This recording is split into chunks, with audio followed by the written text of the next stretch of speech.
Indian നിയമ സംഹിതയാണോ അതോ ശരീഅത്ത് നിയമങ്ങളാണോ ഇന്ത്യയിൽ പാലിക്കപ്പെടേണ്ടത് എന്ന ചർച്ചകൾക്ക് തുടക്കം കുറിച്ച ഒരു മുസ്ലിം വനിതയുടെ പോരാട്ടം. രാജീവ് ഗാന്ധിയുടെ പ്രധാനമന്ത്രി കസേരയ്ക്ക് പോലും ഇളക്കം തട്ടിയ ആ പോരാട്ടം പതിറ്റാണ്ടുകൾക്ക് ശേഷവും ചർച്ച ചെയ്യപ്പെടും.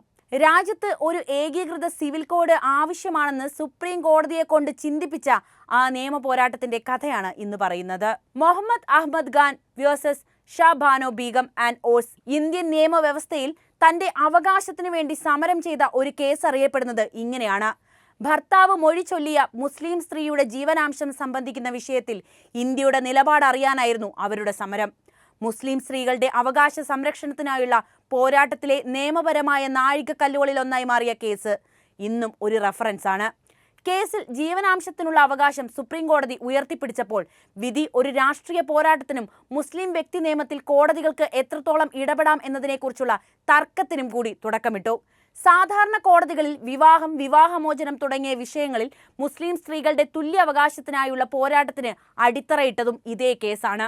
വിവാഹമോചനം നേടിയ മുസ്ലിം സ്ത്രീക്കും ജീവനാംശത്തിന് അർഹതയുണ്ടെന്ന സുപ്രീം കോടതി വിധിക്ക് പിന്നാലെ രാജ്യത്തിന്റെ ചരിത്രത്തിൽ ഏറെ ചർച്ച ചെയ്യപ്പെട്ട ഷഹബാനോ കേസ് വിധി വീണ്ടും ചർച്ചകളിൽ സജീവമായിരുന്നു. ഏകീകൃത സിവിൽ കോഡ് ഉത്തരാഖണ്ഡിൽ പ്രാവർത്തികമാകാൻ പോകുന്ന ഈ അവസരത്തിൽ രാജ്യത്ത് ഒറ്റ നിയമം എന്ന ആശയത്തിന് അടിസ്ഥാനമായ ഷഹബാനോ കേസ് വീണ്ടും സംസാരിക്കേണ്ടതുണ്ട്. ആ ചരിത്രം ആരംഭിക്കുന്നത് 1985-ലാണ്.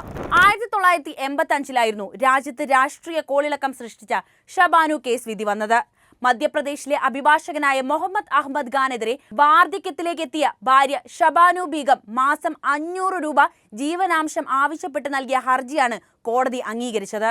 1932-ൽ അഹമ്മദ് ഖാനെ വിവാഹം ചെയ്ത ഷഹബാനുവിനെ 1975-ൽ വീട്ടിൽ നിന്നും പുറത്താക്കി. പിന്നീട് വിവാഹമോചനവും നടത്തി. തന്റെ ജീവിതം ദുരിതത്തിലാണെന്ന് കാണിച്ചായിരുന്നു ഷഹബാനുവിന്റെ ഹർജി. മുസ്ലിം വ്യക്തി നിയമപ്രകാരം 3 മാസത്തേക്ക് മാത്രമേ സഹായത്തിന് അർഹതയുള്ളൂ എന്നായിരുന്നു ഖാന്റെ നിലപാട്. അഖിലേന്ത്യാ മുസ്ലിം വ്യക്തി നിയമ ബോർഡും ഈ വാദത്തിനൊപ്പം തന്നെ നിന്നു. എന്നാൽ ഈ കേസിൽ ക്രിമിനൽ നടപടി ചട്ടത്തിന്റെ വകുപ്പുകൾ ബാധകമാണെന്നും ജീവനാംശം നൽകണമെന്നുമായിരുന്നു സുപ്രീം കോടതിയുടെ സുപ്രധാന വിധി. ഇന്നത്തെ ചീഫ് ജസ്റ്റിസിന്റെ അച്ഛൻ YV ചന്ദ്രചൂഡായിരുന്നു അന്ന് ചീഫ് ജസ്റ്റിസും വിധി പറഞ്ഞ ബെഞ്ചിന്റെ അധ്യക്ഷനും. 70കളിലും 80കളിലുമായി ഇന്ത്യയിൽ ഏറെ രാഷ്ട്രീയ പ്രാധാന്യവും ബഹുജന ശ്രദ്ധയും പിടിച്ചുപറ്റിയ ഒരു വിവാഹമോചന കേസാണ് ഷഹബാനോ കേസ്. 1932-ൽ വിവാഹിതരായ ഷഹബാനുവിന്റെയും മുഹമ്മദ് അഹമ്മദ് ഖാന്റെയും വിവാഹമോചന കേസാണ് തീർച്ചയായും ഒരു ഏകീകൃത സിവിൽ കോഡ് ആവശ്യമാണെന്ന തലത്തിലേക്ക് സുപ്രീം കോടതിയെ വരെ ചിന്തിപ്പിച്ചത്. ഷഹബാനോ ബീവി മധ്യപ്രദേശിലെ ഇൻഡോറിലെ ഒരു സാധാരണ വീട്ടമ്മയായിരുന്ന ഒരു പെണ്ണ് ഇന്ത്യൻ രാഷ്ട്രീയാന്തരീക്ഷത്തിൽ കോളിളക്കങ്ങൾ സൃഷ്ടിച്ച കഥയാണ് സുപ്രീം കോടതി വരെ കയറിയ ഷഹബാനോ കേസിന് പറയാനുള്ളത്. മധ്യപ്രദേശിലെ ഒരു കുഞ്ഞു ഗ്രാമത്തിൽ ഭർത്താവിന് നല്ല ഭക്ഷണം ഉണ്ടാക്കി നൽകി വീട്ടിലെ ജോലികളിൽ വ്യാപൃതിയായി കഴിഞ്ഞ ഒരു സാധാരണ വീട്ടമ്മ. ആ സ്നേഹത്തിൽ അവർക്ക് 5 കുഞ്ഞുങ്ങളുമുണ്ടായി. അപ്പോഴേക്കും ഷഹബാനുവിന്റെ ശരീരത്തിന്റെ ഭംഗി നഷ്ടപ്പെട്ടു തുടങ്ങിയിരുന്നു. 5 കുഞ്ഞുങ്ങളെ ഗർഭം ധരിച്ച അവളുടെ വയറൊട്ടി, തൊലികളിൽ ചുളിവുകൾ വന്നു. വീടും കുടുംബവും പ്രാരാബ്ധങ്ങളും അവളുടെ കൺപോളകളിലേക്ക് കറുപ്പ് പടർത്തി. ഭർത്താവ് മുഹമ്മദ് അഹമ്മദ് ഖാൻ എന്ന അറിയപ്പെടുന്ന അഭിഭാഷകൻ നിയമപുസ്തകങ്ങളിൽ ആശ്രയം കണ്ടെത്തി. അപ്പോഴും അവൾ വീട് പണികളിലേക്ക് ചുരുങ്ങിപ്പോയിരുന്നു. ഭർത്താവ് പഴയതുപോലെ തന്നെ ശ്രദ്ധിക്കുന്നില്ലെന്ന് അവൾക്ക് എപ്പോഴോ ഒക്കെ മനസ്സിലായി തുടങ്ങി. പക്ഷേ പരിഭവം പറയാതെ വീട്ടിലെ അടുക്കളയിൽ അവൾ അയാൾക്ക് വേണ്ടി രുചികരമായ ഭക്ഷണങ്ങൾ ഒരുക്കി. രാത്രി കിടപ്പറയിൽ പോലും അവഗണന നേരിട്ട അവൾക്ക് സങ്കടമടക്കാനായില്ല. ദിവസങ്ങൾ കഴിഞ്ഞുപോയി. കുട്ടികളിൽ കേന്ദ്രീകൃതമായ അവളുടെ ലോകത്തിന്റെ സമാധാനം തകർത്തുകൊണ്ടാണ് ആ വാർത്ത പുറത്തു വന്നത്. തനിക്ക് പകരം മറ്റൊരാൾ ഭർത്താവിൽ അധികാരം സ്ഥാപിച്ചു കഴിഞ്ഞു. ദീർഘകാലത്തിനു ശേഷം സുന്ദരിയായ ഒരു പ്രായം കുറഞ്ഞ സ്ത്രീയെ മുഹമ്മദ് അഹമ്മദ് ഖാൻ വിവാഹം കഴിക്കുന്നു. 2 ഭാര്യമാരുമായി അയാൾ ജീവിതം മുന്നോട്ട് കൊണ്ടുപോകുന്നു. അസ്വാരസ്യങ്ങളുമായി കുടുംബജീവിതം മുന്നോട്ട് പോയിക്കൊണ്ടേയിരിക്കുകയാണ്. 2ാമത്തെ ഭാര്യ കൂടി വീട്ടിലെത്തിയതോടെ ഷഹബാനുവിന്റെ സകല അധികാരങ്ങളും നഷ്ടപ്പെട്ടു. ഒടുവിൽ ഭർത്താവ് മുത്തലാഖ് ചൊല്ലി ഷഹബാനുവിനെ ഉപേക്ഷിക്കുകയാണ്. ഈ കാര്യം ഷഹബാനു മനസ്സിലാക്കിയെങ്കിലും നഷ്ടപരിഹാരം പോലും നൽകാതെ തന്നെ ഉപേക്ഷിച്ച ഭർത്താവിനെ വെറുതെ വിടാൻ അവർ തയ്യാറായില്ല. അന്നാണ് വീട്ടമ്മയിൽ നിന്നും അനീതിക്കെതിരെ ശബ്ദമുയർത്തിയ മുസ്ലിം സ്ത്രീകളുടെ ശബ്ദമാകാൻ ഷഹബാനുവിനെ വിധി ഒരുക്കിയത്. നീതി തേടിയുള്ള നിയമ പോരാട്ടം ഷഹബാനു ആരംഭിക്കുന്നു. ഷഹബാനു അവിടുത്തെ ഒരു കോടതിയെ സമീപിക്കുകയാണ്. 500 രൂപ നഷ്ടപരിഹാരം ആവശ്യപ്പെടാനായിരുന്നു അവർ പോയത്. എന്നാൽ ഷഹബാനുവിന്റെ അപേക്ഷ കോടതി തള്ളി. പകരം 25 രൂപയെന്ന തുകയിലേക്ക് അവരെ ഒതുക്കി കളഞ്ഞു. എന്നാൽ തോറ്റുമടങ്ങാൻ ഷഹബാനു തയ്യാറായിരുന്നില്ല. 500 രൂപ തന്നെ ആവശ്യപ്പെട്ട് ഷഹബാനു ഇതിനെതിരെ ഹൈക്കോടതിയിൽ പോകുന്നു. ഹൈക്കോടതി 179 രൂപ 20 പൈസ വീതം എല്ലാ മാസവും കൊടുക്കാൻ വിധി പ്രഖ്യാപിക്കുന്നു. ഇതിൽ കുപിതനായ മുഹമ്മദ് അഹമ്മദ് ഖാൻ സുപ്രീം കോടതിയെ സമീപിക്കുന്നു. ഇതോടെ മുസ്ലിം വിവാഹമോചന നിയമങ്ങളും ഇന്ത്യൻ ജുഡീഷ്യറിയും നേർക്കുനേർ ഏറ്റുമുട്ടാൻ തുടങ്ങുകയാണ്. സുപ്രീം കോടതിയുടെ നിർണായക ഇടപെടലാണ് രാജ്യാന്തര തലത്തിലേക്ക് ഈ കേസിനെ എത്തിച്ചതുപോലും. എന്തായിരുന്നു ഈ വിഷയത്തിൽ സുപ്രീം കോടതിയുടെ നിലപാട് എന്ന് പറയാം. ഈ കേസിൽ ബഹുമാനപ്പെട്ട സുപ്രീം കോടതിയുടെ മുമ്പിൽ പല ചോദ്യങ്ങളുണ്ടായിരുന്നു. അതിനുള്ള ഉത്തരമാണ് കണ്ടെത്തേണ്ടത്. അതായിരുന്നു പ്രധാന വെല്ലുവിളിയും. അതായത്, ഒരാൾ ഭാര്യയെ തലാക്ക് ചൊല്ലുകയും യുദ്ധകാലം കഴിയുകയും ചെയ്തു കഴിഞ്ഞാൽ ഭാര്യ എന്ന പദവി നഷ്ടപ്പെടുന്നുണ്ടോ എന്നും വിവാഹമോചിതയായി സ്വയം സംരക്ഷിക്കാൻ പ്രാപ്തിയില്ലാത്ത ഏതൊരു സ്ത്രീക്കും ജീവനാംശം അവകാശമാക്കിയ CRPC 125 വകുപ്പ് മുസ്ലിം വിവാഹമുക്തയുടെ കാര്യത്തിൽ ബാധകമാണോ എന്നും മുസ്ലിം വിവാഹമുക്തയ്ക്ക് തന്റെ മുൻഭർത്താവ് യുദ്ധകാല ചെലവും മഹറും നൽകിയാൽ മുൻഭർത്താവിന്റെ ബാധ്യത അവസാനിപ്പിക്കുമോ എന്നുള്ള കാര്യങ്ങൾ ഈ വിധിയിലൂടെ തീരുമാനിക്കപ്പെട്ടു. ഹൈക്കോടതി വിധിയെ ശരിവെച്ചുകൊണ്ടായിരുന്നു സുപ്രീം കോടതിയുടെ വിധി. മാത്രവുമല്ല, വിധിയിൽ ഖുറാനിലെ നിർദ്ദേശങ്ങളെ സ്വയം വ്യാഖ്യാനിക്കുകയും ഏക സിവിൽ കോഡ് നടപ്പിലാക്കാൻ നിർദ്ദേശിക്കുകയും ചെയ്തു. ഇവിടെ നിന്നാണ് ഇന്ന് രാജ്യം ചർച്ച ചെയ്യുന്ന തലത്തിലേക്ക് എത്തിയ നിർദ്ദേശക തത്വത്തിൽ ഉൾപ്പെട്ട ഏകീകൃത സിവിൽ കോഡ് എന്ന ആശയം ഉദയം കൊള്ളുന്നത്. ഈ കേസിൽ കക്ഷി ചേർന്ന അഖിലേന്ത്യാ മുസ്ലിം വ്യക്തി നിയമ ബോർഡ് തലാക്ക് ചൊല്ലപ്പെട്ട മുസ്ലിം ഭാര്യയ്ക്ക് യുദ്ധകാലത്തേക്ക് ചെലവിന് നൽകാൻ മാത്രമേ മുൻ ഭർത്താവിന് ബാധ്യതയുള്ളൂ എന്നും ആ കാലയളവിന് ശേഷം ചെലവ് നൽകേണ്ടത് വിവാഹമുക്തയുടെ കുടുംബമാണെന്നും വാദിച്ചു.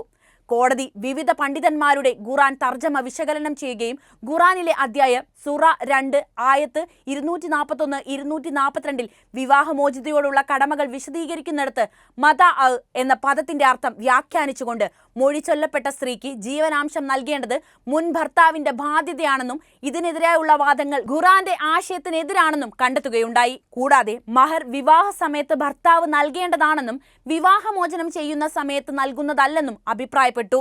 ഈ കേസിൽ ഭർത്താവിന്റെ മുസ്ലിം പേഴ്സണൽ ലോ ബോർഡിന്റെയും വാദങ്ങൾ തള്ളിക്കൊണ്ട് സ്വയം സംരക്ഷിക്കപ്പെടാൻ കഴിവില്ലാത്ത മുസ്ലിം വിവാഹമുക്തയ്ക്ക് തന്റെ മുൻ ഭർത്താവിൽ നിന്നും പുനർവിവാഹം ചെയ്യുന്നതുവരെ മറ്റേതൊരു ഇന്ത്യൻ വിവാഹമോചിതയെയും പോലെ ജീവനാംശം ആവശ്യപ്പെടാമെന്ന് ബഹുമാനപ്പെട്ട സുപ്രീം കോടതി വിധിച്ചു. മുസ്ലിം വ്യക്തി നിയമങ്ങളെ ചോദ്യം ചെയ്ത സുപ്രീം കോടതിയുടെ ഇടപെടൽ മുസ്ലിം സമുദായ സംഘടനകളെ ആശങ്കയിലാഴ്ത്തി. പിന്നീട് രാജ്യം കണ്ടത് മുസ്ലിം വിഭാഗക്കാരുടെ പ്രതിഷേധങ്ങളായിരുന്നു. സുപ്രീം കോടതി വിധിക്കെതിരെ മുസ്ലിം സമൂഹത്തിൽ നിന്ന് വ്യാപകമായ പ്രതിഷേധങ്ങൾ അരങ്ങേറി. വിശുദ്ധ ഗ്രന്ഥം വ്യാഖ്യാനിച്ച് കോടതി വിധി പറയുന്ന അവസ്ഥയുണ്ടാവരുതെന്നും ശരീഅത്തിലെ വ്യക്തി നിയമങ്ങൾ ഇമാമുർ ക്രോഡീകരിച്ചത് അവലംബിക്കുക മാത്രമേ കോടതി ചെയ്യുവാൻ പാടുള്ളൂ എന്നും ചില സംഘടനകൾ ആവശ്യപ്പെട്ടു. ഏക സിവിൽ കോഡ് നടപ്പാക്കുന്നതിനെതിരെ അഖിലേന്ത്യാ മുസ്ലിം വ്യക്തി നിയമ ബോർഡിന്റെ പ്രതിഷേധങ്ങളെ തുടർന്ന് രാജീവ് ഗാന്ധി ഗവൺമെന്റ് നിയമനിർമ്മാണം നടത്തുകയും വിവാഹമുക്തകളായ മുസ്ലിം വനിതകളുടെ അവകാശ സംരക്ഷണ നിയമം പാസാക്കുകയും ചെയ്തു. അത്രയായിരുന്നു സമ്മർദ്ദം. ഈ പ്രതിഷേധത്തിൽ ഭയന്ന് രാജീവ് ഗാന്ധി ഈ നിയമത്തെ അട്ടിമറിക്കാൻ മുസ്ലിം സ്ത്രീകളുടെ അവകാശങ്ങളെക്കുറിച്ച് ഒരു പ്രത്യേക നിയമം കൊണ്ടുവരികയാണ് ചെയ്തത്. ഈ നിയമം അനുസരിച്ച് ഒരു മുസ്ലിം പുരുഷൻ വിവാഹമോചനം നടത്തിയാൽ സ്ത്രീക്ക് 3 മാസം മാത്രം നഷ്ടപരിഹാരം കൊടുത്താൽ മതിയാകും. കുട്ടികൾക്ക് 2 വർഷവും CRPC 125 അട്ടിമറിക്കുന്ന നിയമമായിരുന്നു ഇത്. പക്ഷേ ഈ നിയമവും സ്ത്രീവിരുദ്ധമായിരുന്നു എന്നതാണ് സത്യം. വിവാഹമോചിതരായ മുസ്ലിം സ്ത്രീകൾക്ക് മറ്റേതൊരു ഇന്ത്യൻ വിവാഹമോചിതയെയും പോലെ ജീവനാംശം ആവശ്യപ്പെടാമെന്ന സുപ്രീം കോടതി വിധി അസ്ഥിരപ്പെടുത്തുകയാണ് രാജീവ് ഗാന്ധി പ്രധാനമന്ത്രിയായ പാർലമെന്റ് പാസാക്കിയ നിയമനിർമ്മാണം ചെയ്തത്. നിയമത്തെ എതിർത്തവർ ഇത് പ്രഥമ ദൃഷ്ടിയാൽ സ്ത്രീവിരുദ്ധ നിയമമാണ് എന്ന് വാദിച്ചു. എന്നാൽ മുൻ ഭർത്താവിന്റെ ഓശാരം പറ്റി എന്നെന്നും ജീവിതം കഴിച്ചുകൂട്ടുവാൻ മാത്രം അന്തസ്സും അഭിമാനവും ഇല്ലാത്തവളായി സ്ത്രീയെ ഇസ്ലാം തരം താഴ്ത്തിയിട്ടില്ല എന്ന നിയമത്തെ അനുകൂലിക്കുന്നവരും വാദിക്കുന്നു. നിയമനിർമ്മാണത്തിന് ശേഷം വിവാഹമോചിതരായ മുസ്ലിം സ്ത്രീകൾക്ക് ഇസ്ലാമിക നിയമപ്രകാരം മത ലഭിച്ചു തുടങ്ങി. വിവാഹമോചനത്തോടെ ഒറ്റത്തവണയായി നൽകപ്പെടുന്ന നഷ്ടപരിഹാരത്തെയാണ് മത എന്ന് പറയപ്പെടുന്നത്. ജീവിത നിലവാരത്തിനനുസരിച്ച് നിശ്ചയിക്കപ്പെടുന്ന മതയിന് സാധാരണ ജീവനാംശത്തിന്റെ പരിധികൾ ഒന്നും തന്നെ ഇല്ല എന്നതാണ് സത്യം. ഇന്ത്യൻ രാഷ്ട്രീയത്തിൽ കോളിളക്കം സൃഷ്ടിച്ച ഷഹബാനു കേസിന്റെ കഥ ഇങ്ങനെയാണ്. ഇപ്പോഴും ഇത് ചർച്ച ചെയ്യപ്പെടുകയാണ്. മുസ്ലിം സ്ത്രീകൾക്കും തുല്യത വേണമെന്ന അവകാശത്തിന് ലോകം ചൂണ്ടിക്കാണിക്കുന്നത് ഈ കേസ് തന്നെയാണ്. ഈ വിഷയത്തിൽ നിങ്ങളുടെ അഭിപ്രായം എന്തു തന്നെയായാലും കമന്റ് ചെയ്യൂ. അപ്പോൾ വീഡിയോ ഇഷ്ടപ്പെട്ടാൽ ലൈക്ക് ചെയ്യാനും ഷെയർ ചെയ്യാനും ശ്രദ്ധിക്കുമല്ലോ.